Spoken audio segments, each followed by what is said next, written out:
Right, and so that part's good. Well, like I was sick and he's asking me, well, what do you think you have? What does it feel like? And I'm like, no, this doesn't work. Oh, yeah. There's the pros and the cons. Yeah. Yeah, it's just. The flexibility of Yeah. of it is kind of nice. Yeah. My son is a Oh, doctor. They started early. Is anything doesn't Yeah, you have? start, Do you know if there's anybody who's joined? you can start now. Do I wait till my people are here? Well, I just welcome them and because everybody's there, I'd say, well, wait. Okay. Can you see if there's anybody that's joined? Good evening, everybody. Thanks for joining us for the Building the Parent Village. We're waiting a couple of minutes for the people that are going to be arriving for in-person. So for those that are streaming in at home, if you want to grab some paper and something to write with, in case you want to take notes during our presentation tonight. We'll begin shortly.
Okay, we're being told to just go as if you're just doing virtual right now, and I'll be your audience right now, if that works at all. Okay. Sorry about that, huh? Sure, go ahead. And I apologize for that. I don't know what happened. We had 7 people registered, but. So, Want me to start? Okay. oh, wait, let me introduce you. Okay.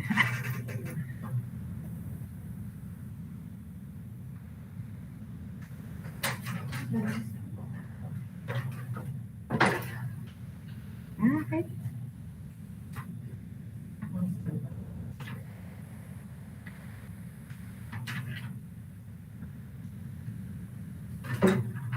Thank you for being here. Oh, you're welcome. Thanks for having me. I'm excited. We have people who are viewing, Mhm.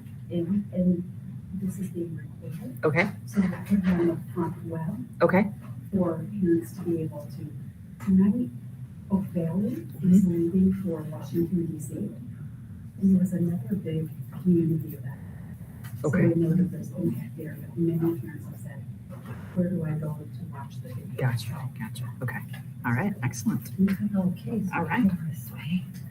Where are we starting? So good evening. Thank you for joining us today. I'd like to introduce you to Dawn Flood. Dawn is here from Student Leadership Services out of Waterford. Dawn joined the Student Leadership Services team in 2004 and has been involved in peer education and youth-led prevention programming since 1998. Prior to Student Leadership Services, Dawn served as the substance abuse educator at Saginaw Valley State University. Dawn works directly with chapter advisors and students throughout Michigan. She combines her school social work background with a cognitive behavioral approach and applies it to prevention. Dawn incorporates changing students' thoughts to change their actions and build skills. Here we go, John. Thanks, Dawn, Nancy. Thank you for being with us tonight. Thank you very much. All right. I'm excited. So thank you for joining me tonight on our workshop on building the parent village. So tonight we're going to learn strategies on how to communicate topics with our children. We're going to focus on understanding who in our children's life can help support and encourage them to make healthy decisions. We're going to identify some pressures or stressors that could lead to self-harming behaviors. And we're going to learn some techniques on how to teach them how to say no in uncomfortable situations. Tonight's workshop is kind of a brief overview of the Guiding Good Choices parent program that I'm going to be offering virtually in May on Tuesday nights. So if anybody is interested after tonight's workshop and you'd like to register for that, you certainly can do that by contacting myself or Nancy Williard. So let's jump right in. All right. So parenting can sometimes feel like a cat of nine lives. So parents, those that are with me tonight, okay, on a scale of a cat, how are you feeling today? Okay, how are you feeling today? Nancy? I would say an 8. An 8. Okay, why? Just kind of feeling kind of flustered, like my hair kind of looks like the hair on the cat right now. Okay. All right. Excellent. All right. So we have an 8. Okay. And how are you feeling as a parent? Well, as a parent or as a staff member, I'm between 3. Okay. Maybe a 3. A 3. There are only 40 days left of school and a lot left to do in those 40 days. And as a parent, my kids are off to Washington, D.C. on a bus right now. Okay. So, a lot going on. All right. So we got a 3 and an 8. I love it. Perfect. All right. So at home, kind of pick on a scale of how you're feeling right now as a parent. All right. What one word comes to your mind when you think of raising kids? What one word? Humbling, Humbling. Okay. All right. Why humbling? because you don't end up, you come to find out you don't know as much as you thought you knew in terms of raising kids. Each one is a challenge. Okay. All right. Awesome. What about you? One word. Joy. Joy. Okay. Great word. And why would you use joy? Well, my kids now are at an age where they're so engaging and we can do so much with them conversationally and through activities and travel, whatnot. So it's at a time of joy. Okay. Excellent. All right. What about you, Julie? What one word comes to your mind when you think of raising kids? Well, and sort of the topic of this conversation about the village is that it takes a village. Okay. I recognize that like so often in my family and then having to lean on friends and family just to make everything happen. Absolutely. Okay. All right. Now, what picture comes to your mind when you think about raising kids? So if your word was joy, what's the picture? Well, I have a very opposite word for crazy. Clutter. Clutter. So a picture of clutterness. Busy. Okay. Constantly busy. Sports, school activities. So it's Okay. constantly shepherding stuff along to its place. Okay. So constantly on the run. Mhm, All right. Okay. mhm. What picture? I guess it would be a picture of a calendar with all of those to-dos Okay. on it. All right. Mhm. Excellent. Again, and I think I went like that, because I have like this picture of like, just happy, like, a happy family doing something together. Mhm. Okay. All right. Awesome. All right. Wouldn't it be great if we could put our precious kids in a bubble? If we could just send them out the door, wrap them up in bubble wrap so that they never fall down, never get hurt, and everything bounces off. Wouldn't it be great? So how can we protect them without bubble wrapping them? Any ideas? How can we protect them without wrapping them up in bubble wrap and sending them out? Talking with them about safety and self-advocating. Okay. All right. Talking. All right. Beautiful. All right. So here's one way, okay, that we can protect them is we can be with them in spirit. And what I mean by that, okay, is what is a phrase an adult in your life always said to you that stuck with you, that to this day sticks with you? What's a phrase that either mom, dad, grandma, grandpa stuck with you? They always My said, family always said, you can do and be anything you want. you can do and be anything you want to be. Okay? I like that. I just think the words, I love you, I love you. sit with me. Okay. All right. Any phrase you can think of? Not necessarily a one phraser, but just a lot of talk about reaching, having hope, reaching high. Okay. Having hope, reaching high. Okay. All right. So I'm going to tell you the phrase that stuck with me, and you're going to giggle because it is a funny phrase. Okay. Mine is my mom always said, never leave the house without clean underwear. Yes, I remember. Okay. Ever since I was a toddler, that was always instilled in my brain. You never leave the house without clean underwear. Okay. So that's the phrase that sticks with me. In case you get in an accident. Exactly. Right. Okay. So be with them in spirit. So we want to be able to influence their decisions even when we're not there. Okay. We want to be able to be in their head so that if they're in an uncomfortable situation or somebody asks them to do something that they know is not a good choice for them, that they hear us like we're on their shoulder, kind of like the conscience. And so we have to figure out how we're going to do that. Okay. So one way that we do that is we think about the people in our lives who have helped us make it. Okay. So who has helped us make it? So at your, for those that are in person with me, at your seat, you have some sticky notes. And so I want you to grab those sticky notes. And I want you to write down who helped you make it.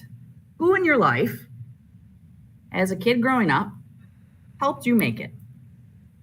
And then come put it on my side of the board. So who helped you make it?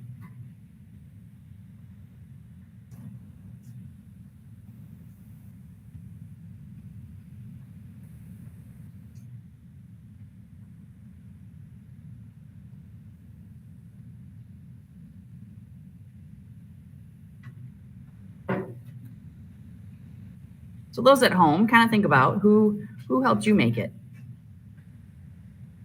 Who is that influence in your life? That was kind of your spirit.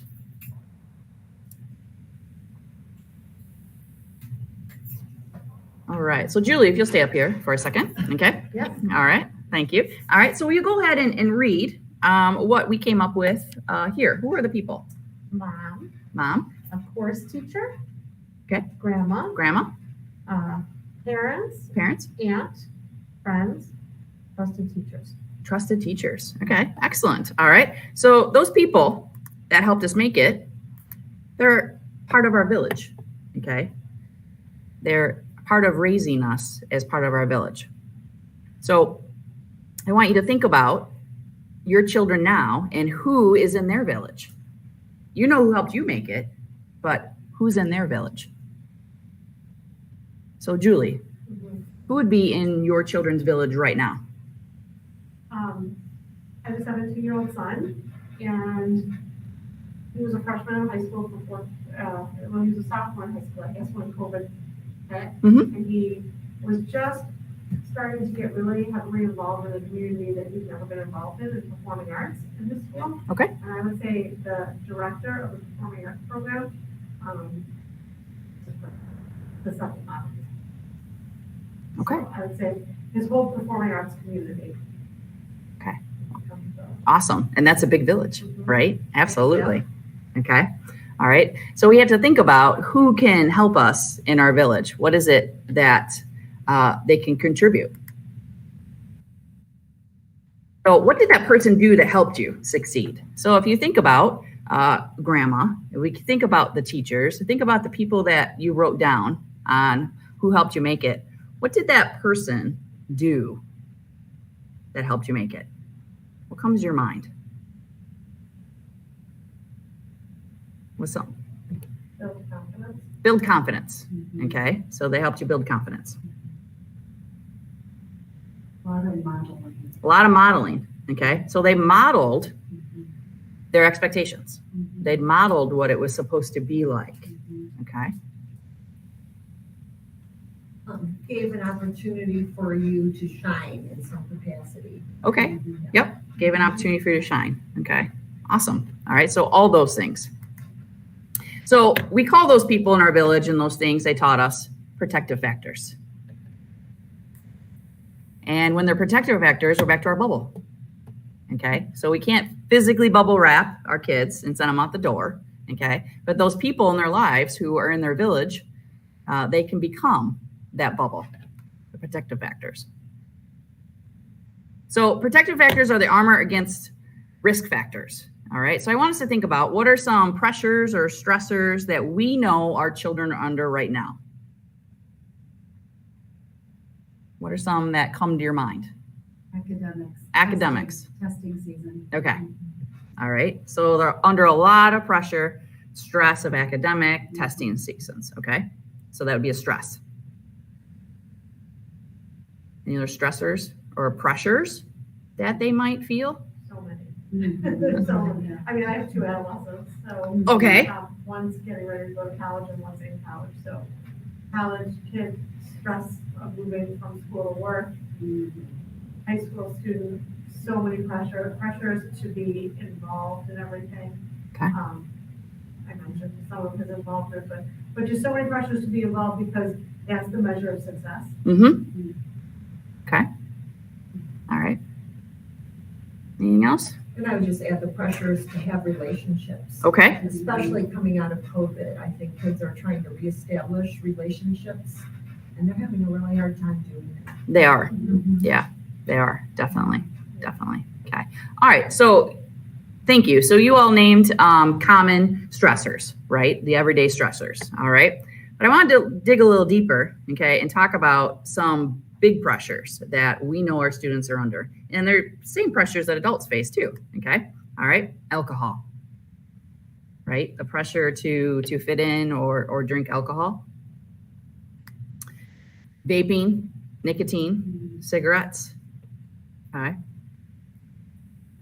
Other type of drugs, prescription drugs, illegal drugs, but also mental health, okay?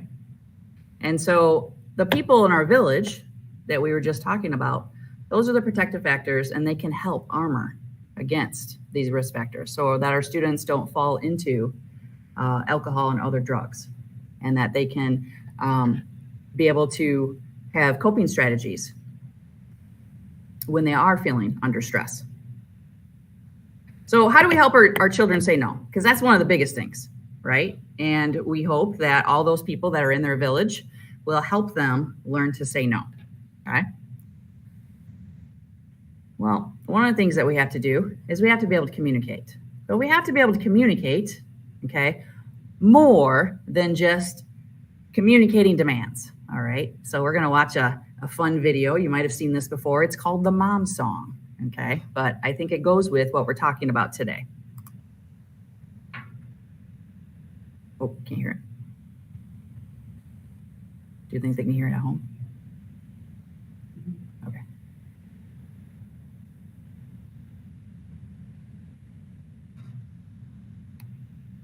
Do you know how I can get it to hear?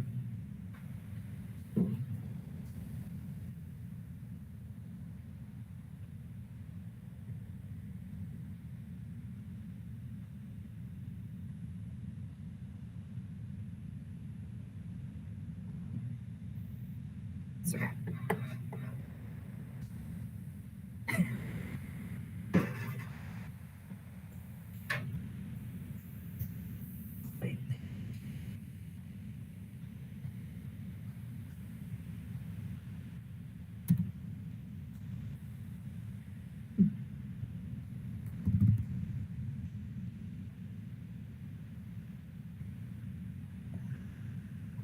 I'm sorry, I don't know what to do.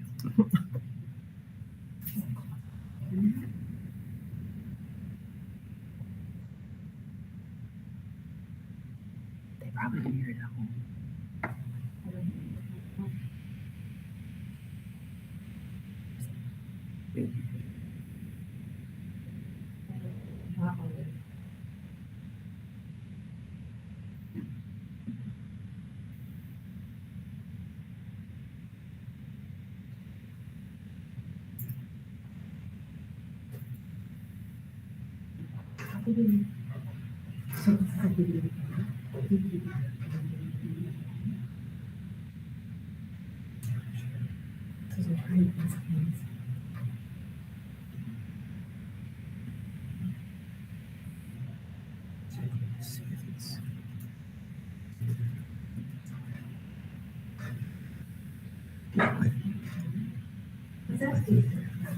No.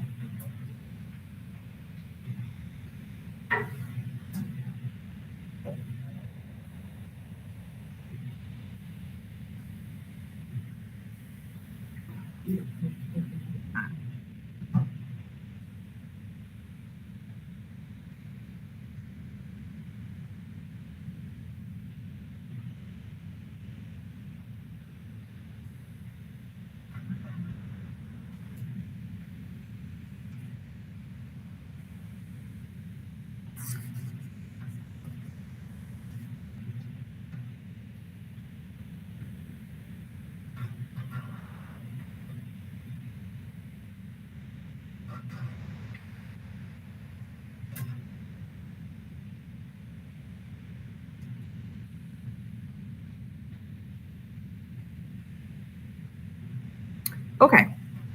So, so hopefully you could hear that at home, that video. But so a reason I showed you that video is because research says that daily, sometimes parents only have enough time to spend like 15 minutes of conversation with their children because everybody's so busy. And out of that 15 minutes, they say 2.5 of those minutes are demands, which is why I showed you the mom song. That was 2.5 minutes of demands, okay?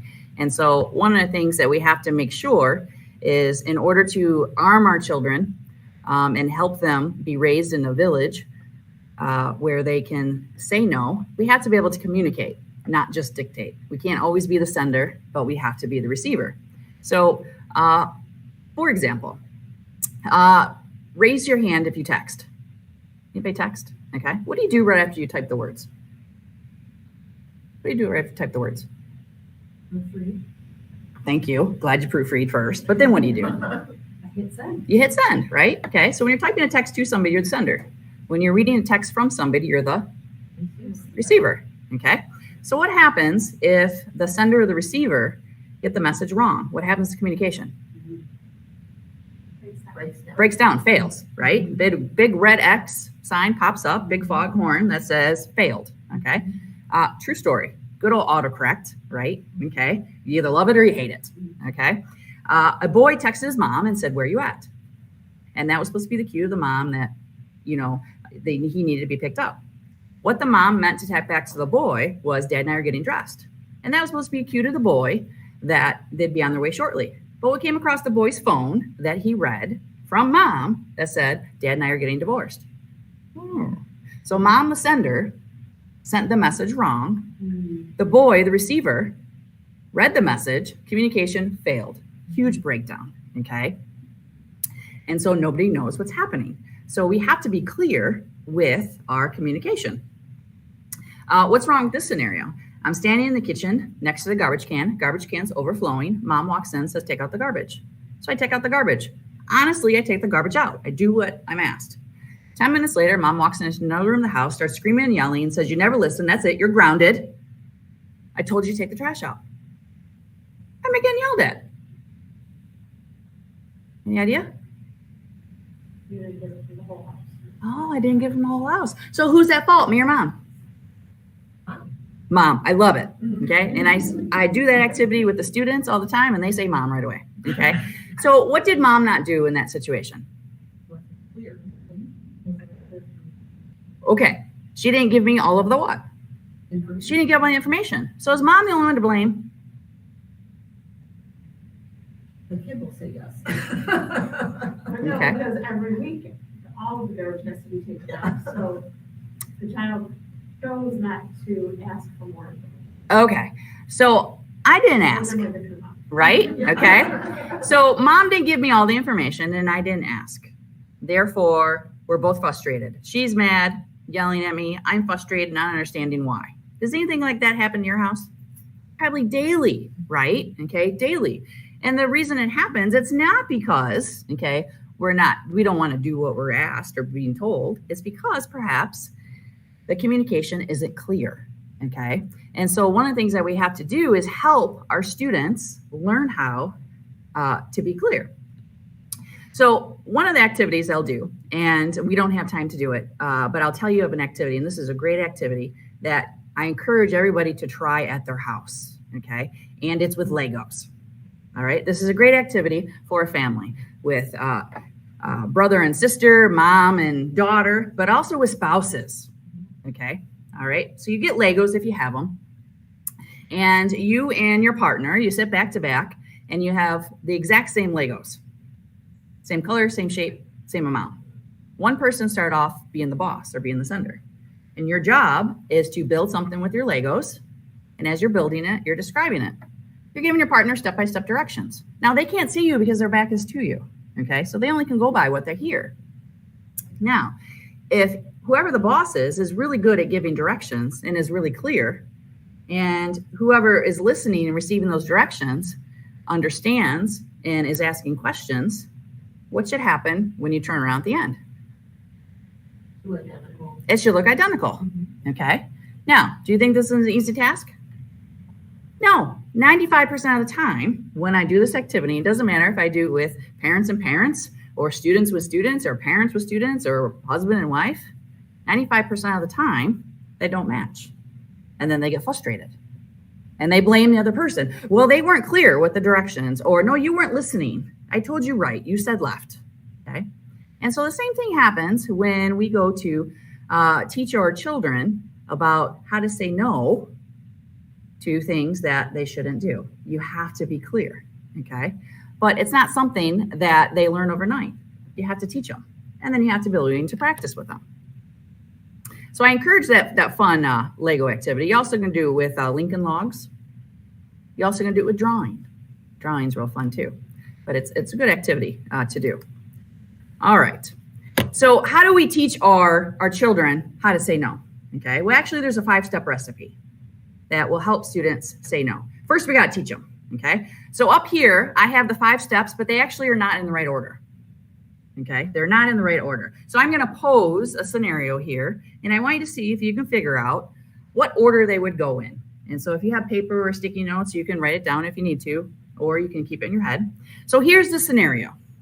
Jimmy asked John to come over his house after school and nobody's home. His brother's home from college. What would be the first thing that a student should do or say in that situation using these 5 steps? What do you think the first thing would be? What will be going on there? What will be going on there? Okay, absolutely. Ask questions. What will be going on? Who's coming over? What are we going to do? Okay, because you want to get a little more information. So then your friend begins to tell you, well, my brother's home from college. He's having friends over. They might have some alcohol, but it's just going to be fun. It's just going to be a few of us. My parents, they don't care. You know, they're not going to be home. So you ask questions, got a little information. What do you think the next thing would be after they told you a little more?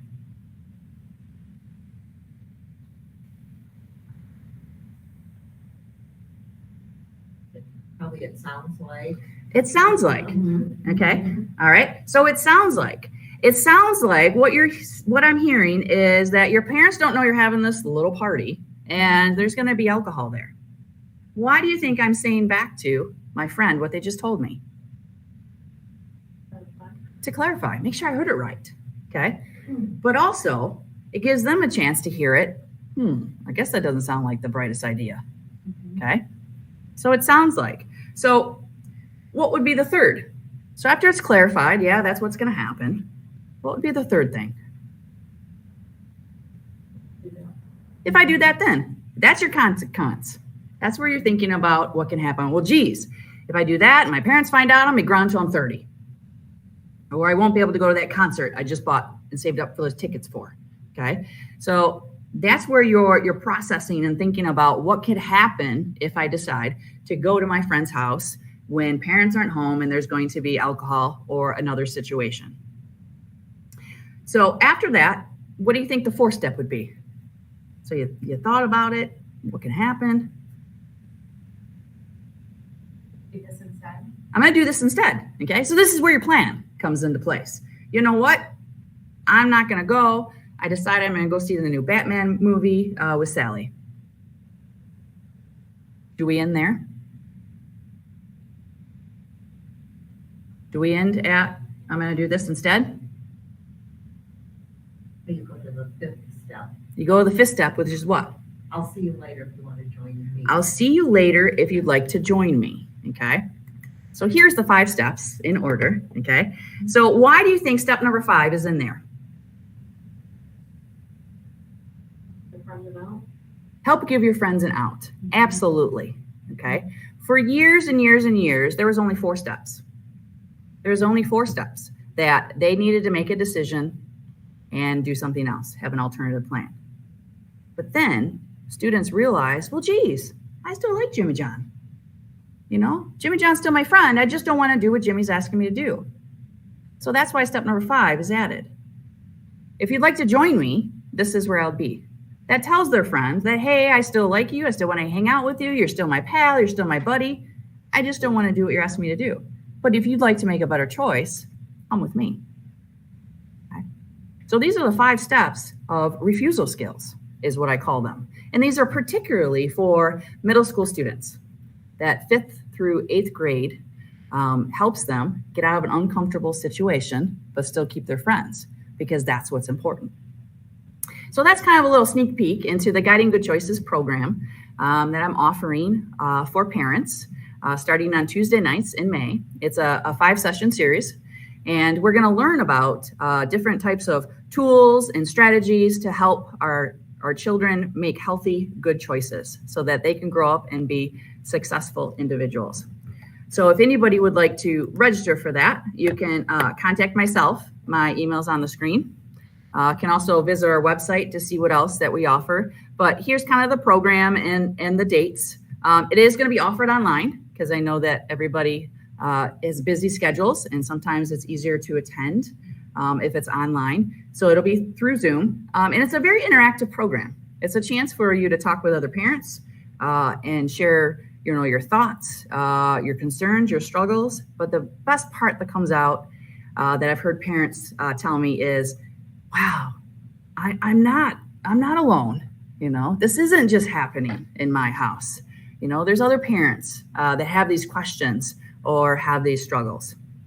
And so I encourage you to register if you're interested. And I thank you for tuning into this workshop. I hope you're able to use those 5 steps, even if that's the only thing that you took away from tonight's workshop. Practice with your children. Introduce it, teach it, and then do some role plays. When you're doing the dishes, when you're in the car, put a role play, put your child in a situation and have them practice those steps. Thank you. Thank you.